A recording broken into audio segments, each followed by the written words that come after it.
Welcome back, YouTube, and today we're looking at a game analysis at a game I just played on chess.com.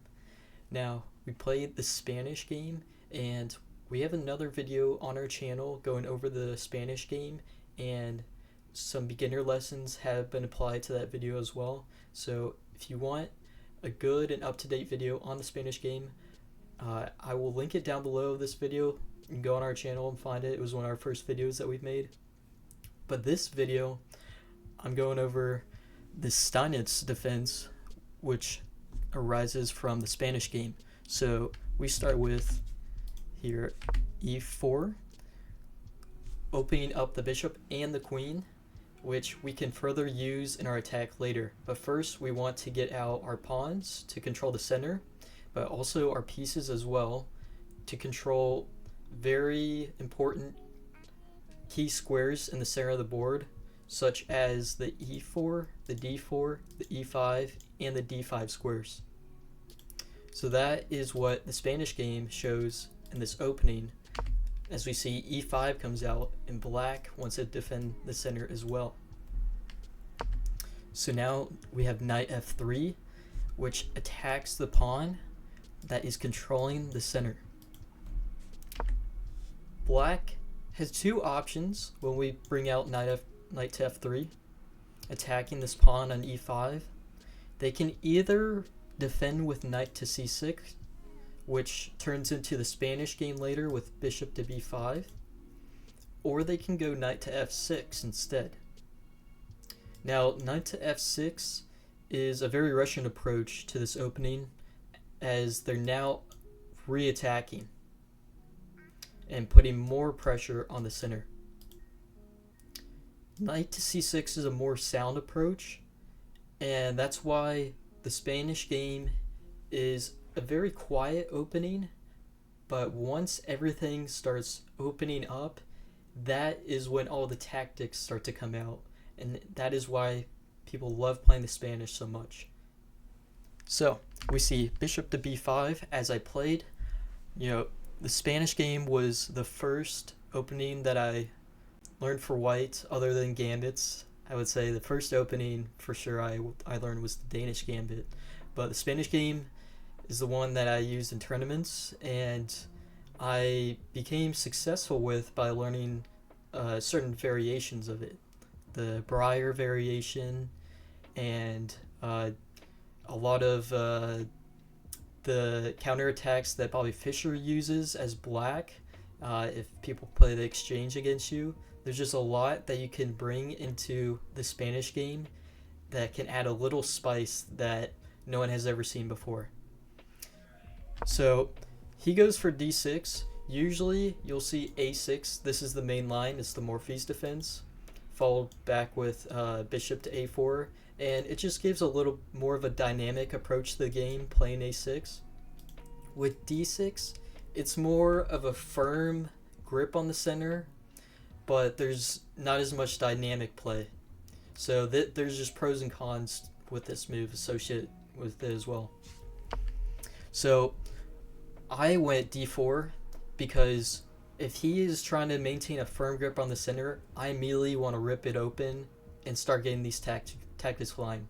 And it is a book move, so it is part of theory, and the theory is studied by grandmasters and people that study these openings very heavily, and d4 seems to be the best move here. So he takes, which is a book move again, best move, and I take back, and we're still in theory here. There's different moves here.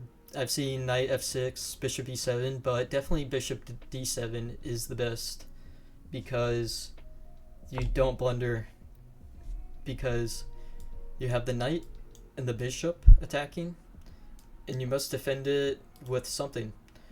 I mean, maybe you could go knight g to e7 here to defend the knight, but the moves that I just said here, those are actually terrible moves, because if you go like here, you take the knight and now you get this fork. And it's the same for if you move the bishop here. So that's why we have bishop to d7. book move. And yeah, I played this position at least 100 times. I prefer castling here rather than going knight to c3 immediately. There's just different ways you can play this position. Like, you could go like c3, I think is even one of the moves. Knight to c3, even bishop f4.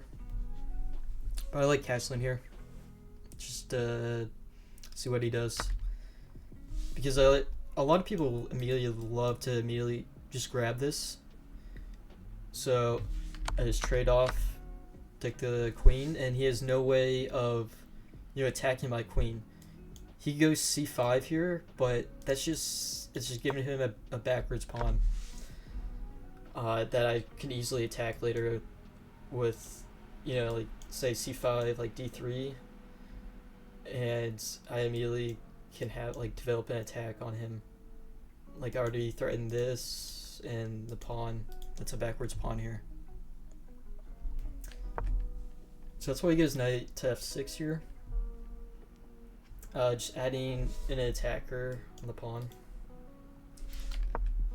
So I just go knight c3, which develops a piece that hasn't been developed, and it defends the pawn later. But I'm also looking at developing it towards the center, maybe in another way. So bishop to e7, which is like the move you want to play here. The reason why you don't want to play like anything else is, like, I'm one move away from my rooks being connected, I'm castled, I have a pawn in the center, I have development, my queen is out, and I'm ready to attack. So you have to be castled quickly, like, already. So that's why you have to develop this way, or you have to castle queenside. But it's dangerous, castling queenside. You gotta really calculate. And I guess if you're comfortable with these types of positions with bishop to e7, then yeah, definitely go for it. And judging by his time, he's only lost 13 seconds. It's been, what, move 9? He's probably comfortable with this position, so bishop to e7, very good move.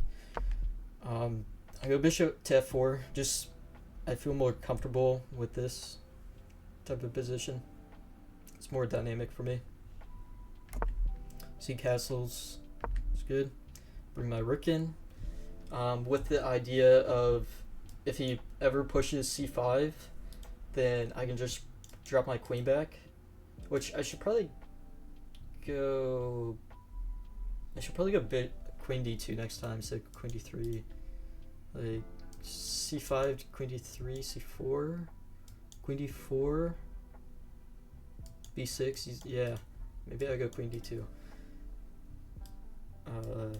Oh, but he does play c5. Okay, is this best? Okay, like queen c, yeah, queen c4. I just prevented. Okay, the engines. So yeah, I go queen d3. That's fine. So yeah, what the idea of that is, he has this backwards pawn. I already have 3 attackers on this pawn, and he has 2 defenders. Okay, he's gonna defend it, but it's always a long-term weakness he has to worry about. Now this isn't much of a weakness because I can always defend it with f3, but I have like so many pieces near this pawn, and he doesn't have a pawn that can defend this. So this is what I'm gonna try and exploit. And as he's trying to over defend it, I'm gonna start attacking him from different areas. So the reason I played a4 here first is because I don't have to rush it. I know I'm gonna long term win this pawn on d6, or even exploit his position positionally, because he's trying to over defend this pawn. So first, I'm gonna make all these subtle moves, all these minuscule details to help me out later in my attack. So with a4, he can never have this b5 advancement in the future. he can never come in with his queen, because I'm gonna stop him with these pawns and maybe get my knight in. So it's stopping him from, trying to gain a little bit of advantage in a bad position. So he goes queen e6. Now he's trying to put pressure on my short-term weakness. He has a long-term weakness. So I defend it for now. And I just play all these soft moves, They don't do a lot, but it's like just baby steps. Just increasing the position, just a little bit every now and then. Just throwing in these moves is really going to make a difference. It's really, the pressure's just going to stack on him. Because he's trying to make all these moves, coming out and attacking. And you're just making all these little moves that don't, attack him, but they kind of waste time for him. And once he really feels it, it's just all going to fall over like dominoes. So a5. What is this move? He clearly can't find another move to play. He has to play a5. And look at this weakness, giving me this outpost to attack this weakness right here. So first, again, I throw in a little move just to create some breathing room for my king or for my bishop, because this is a good bishop. It's attacking his weakness. His bishop is confined in by his weakness, so I can exploit him whenever I want to. And I never want this knight coming in and disrupting my operation. So we're going to flick in this move, but he has to react to it. It's not just some little move and then he can make a move. He has to react to it because it comes with an attack on his queen. So he has to move his queen first. And he's kind of running out of squares to go to. So he comes back to e6. And little by little, you're seeing on the evaluation, it's slowly going up by each move. So let's see, I took 7 seconds on this move. I was thinking, I was putting these little moves I was thinking of within the last 5 moves I was playing. And I was thinking, do I want to put my knight in here or do I want to put in my queen? And the engine likes putting my queen better, but I kind of wanted to put a little bit of pressure on him within the clock, because I felt like it was easier to calculate this position with a knight on b5. I would never have to worry about having to calculate something, so I go queen to b5 and they want to trade, do I have to calculate going back or maybe going here? I don't know. I have so much pressure on the pawn. Do I trade? But here I can just write it out and just do whatever I want. So it just felt like an easier move to play and kind of work with. And these are the types of things that you can use if you're really low on the clock in your rapid games, or if you're playing blitz games, to help you with your time management and just putting time pressure on your opponent as well. So as I was discussing earlier, I didn't want this move to come and then I would lose my bishop. So that's why I flicked in this move earlier, which now saves my bishop. And now I still have this pressure here. We got the knight as well. We got the queen. We got the rook. So he panics. He goes c4. And I just move my queen. Just all these little moves. I mean, it comes with an attack. You're just gonna go back. You just came from f6. Everything's defended. And he's been creating weaknesses the last 10 moves. Look at his position here. It's not that bad. It's actually not that bad.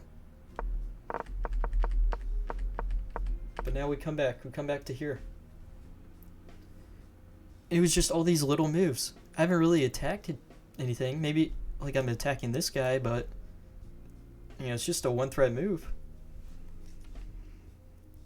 But with this move, he created another weakness. So he's helping me. And I'm just doing my thing. I'm just going with the flow, you know? So he goes back. He already came from f6. I don't know why he's going back. I guess he was taking a little vacation. What's an h5? Do I gotta go to h5? I gotta go take a vacation there? But then you would take me. I don't like that vacation. I don't know why you did that. So, I was thinking, what if we try and break it up? Like break open the position? I feel like I should have... So, yeah, once knight to d4. That's what I should have done. Just slowly keep, like... Is that a word? Bettering the position? We're bettering the position. Making it better every time. That's what I should have done. But I got a little too excited. Because I'm kind of forcing this. Because it comes with an attack here and on here. And if you get... Like, if that happens, you're done. You're done. So, he takes. Best move. And... Like, I realized as he took, I was like, yeah, I just threw away my advantage. But I know if you played a lot of Puzzle Rush, like, if you love puzzles, you love the Puzzle Rush, I recommend getting a membership. Because Puzzle Battle, if you're at like 1600 or more, you can calculate this like series of trades in 3 seconds. Let's see my time here. I immediately 216 to 216. I mean, actually, I think I really mostly calculated it here. 5 seconds to calculate this. And then I kind of realized as he was taking here. So yeah, like 3 seconds. We'll say 3 seconds. And I feel like I played the best move here. Did I? Yeah, I played the best move. Takes.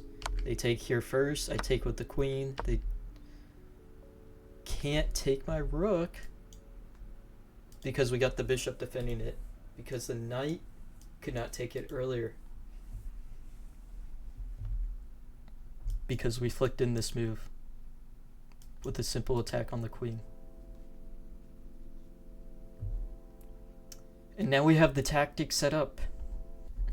Take their queen, they take back, and then we get the free piece.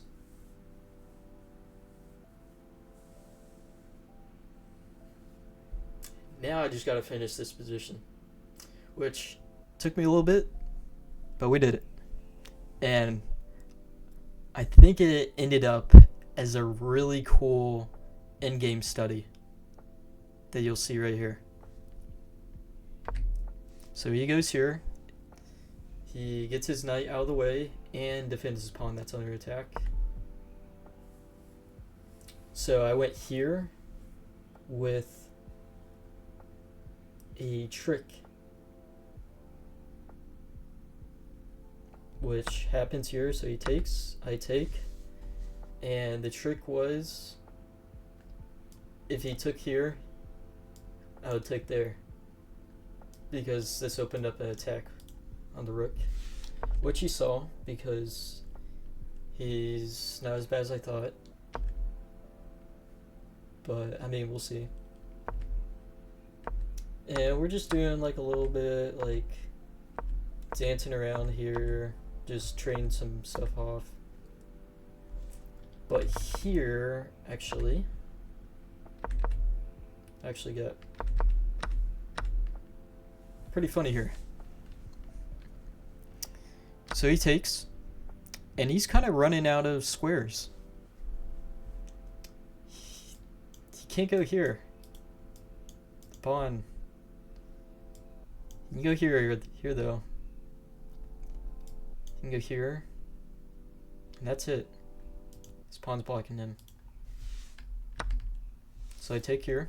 Take the pawn. Gotta take the free real estate. Oh, also, if you guys were wondering, let's see, what was it? If you guys are wondering, why isn't he taking the free bishop? Why isn't he taking the free bishop? Because if he takes my bishop, I checkmate him.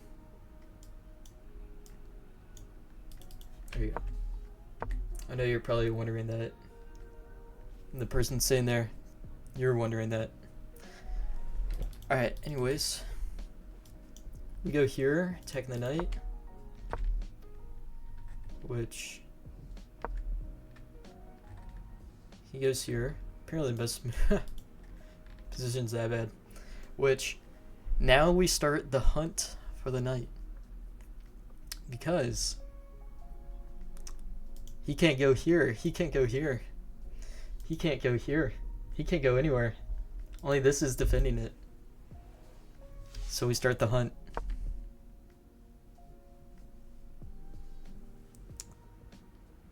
So I go after the pawn. He goes after my bishop. And he still can't jump out. He's blocked. What is he gonna do? He goes after my pawn. That's actually a pretty good move. I mean, call an ambulance, dude. Call an ambulance. But not for me. Alright, what does this move do? Well, it indirectly defends this pawn. Funny enough. Because if he takes here, I take his knight. If he takes my rook, I take back, and I'm winning this easy.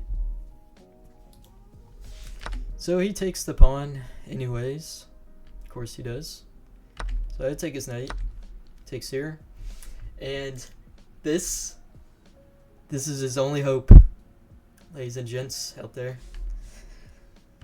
So before he plays this and puts my bishop in jail for eternity, I'm moving out. It's the best move, everyone. See that? So he moves up his pawns like anyone probably would do. So I bring my knight in, acting like I own the place, but trade here. And this is actually funny. Like, do I go after the pawn here? So I'm bringing my king in, and I move my bishop because I'm like trying to be a little sneaky weasel, taking the pawn. Because he's like look at his time. He's like pre-moving, and he doesn't see that I attack the pawn, so I take it. Best move too. I take it. And he comes in here, and I'm realizing this position is hilarious. He can't move anything because I just take it. And he can never get towards, like, and take my knight. Like, he can't take my knight because my bishop always defends. So he's like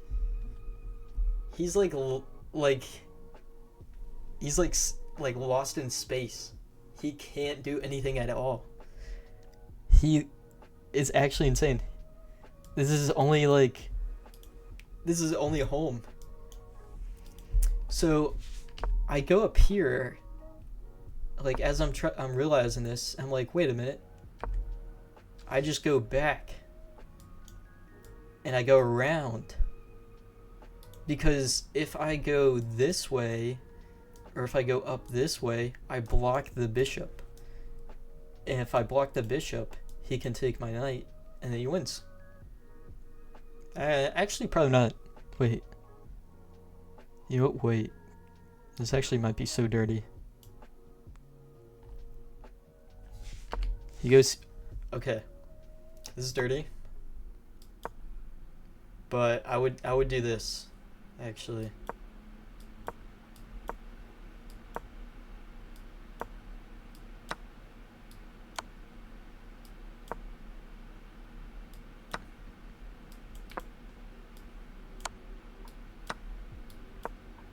Just to crush his hopes and dreams, you know.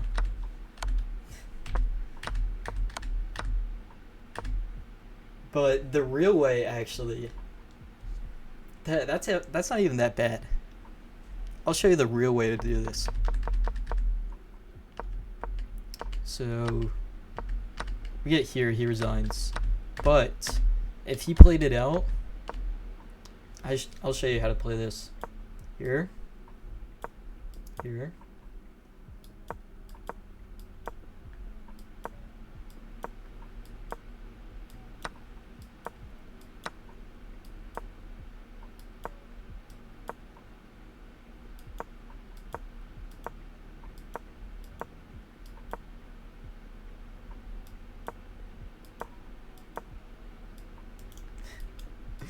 Then you just keep moving the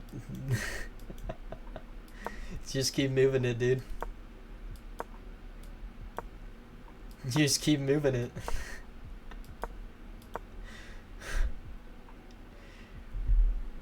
And then actually, wait, there's even more. I got more for you. We promote to a knight. And then we keep moving the bishop again. Moving the knight, or move the pawn. Bishop again. Pawn. Bishop. We'll go queen because we want to win. Here.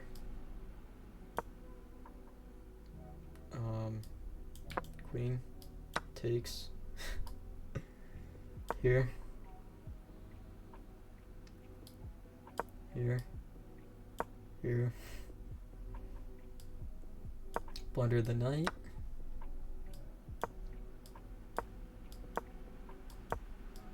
Blunder the other knight. Here. Here.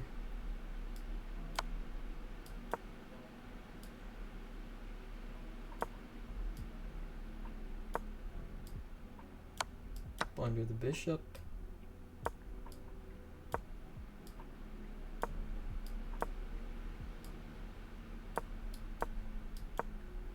And then checkmate him.